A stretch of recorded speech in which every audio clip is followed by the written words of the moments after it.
Hey, folks, the curtain is falling, even as we speak, on the 2022 midterm elections. It has been said that uncertain times make great men. Now, I don't know about that, but I do know they make drunk men sometimes. That's for sure. And I plan to keep drinking until all the results are in. And depending on how they go, maybe well past that.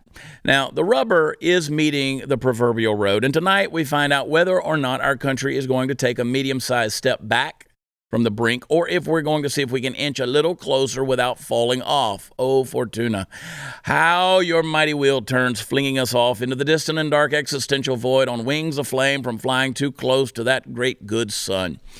How broad the scope of hellish worlds beneath which we may visit on our mordant flight, or some shit like that. Tonight's election will no doubt have a massive impact on the country, and you should stay tuned here for that Blaze coverage, as we've been talking about, where you're going to get the hard-hitting coverage you need, and I'm going to get the hard-hitting liquor I need.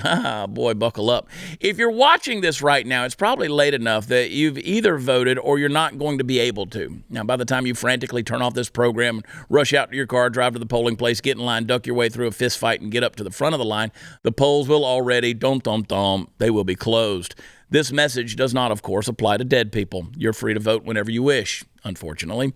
One of the predictable yet interesting things to watch over the last day or so is how the mainstream media is finally turning on Joe Biden.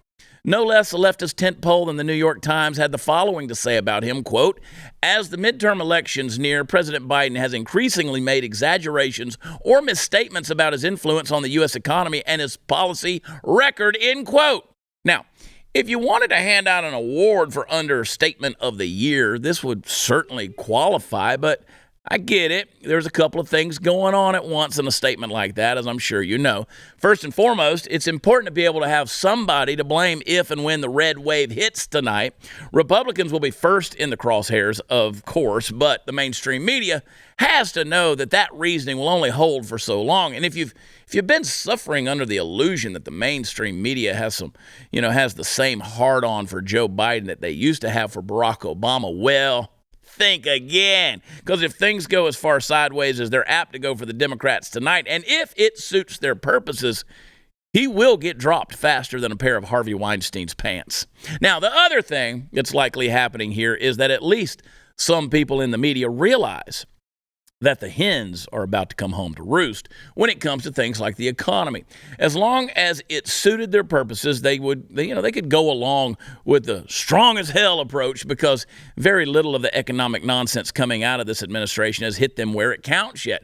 But now that their wispy-haired boy is apt to essentially be a lame duck by the end of the week, they can cede the need for collective sacrifice to the leftist gods. It's ugly to see, but kind of funny at the same time. I've got to be honest about that.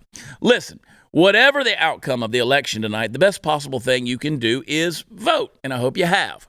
The second best thing you can do is use the election as an excuse to get drunk and laid. And that, of course, is my plan. I'm definitely getting drunk, and if the second part doesn't work out exactly as I planned, well, I always have the option of me tooing myself. Hoorah! Here we go, boys, and it is a blood red moon tonight, I might add. So let me just give you guys fair warning. If your woman starts acting all kind of crazy, just let it go. Give it a day. Just give it a day, man. It's the moon. It's the moon. It's a red wave. It's whatever. Woo! Yeah, you might want to start voting, for mail, voting by mail whenever you tell her what you want for dinner tomorrow night.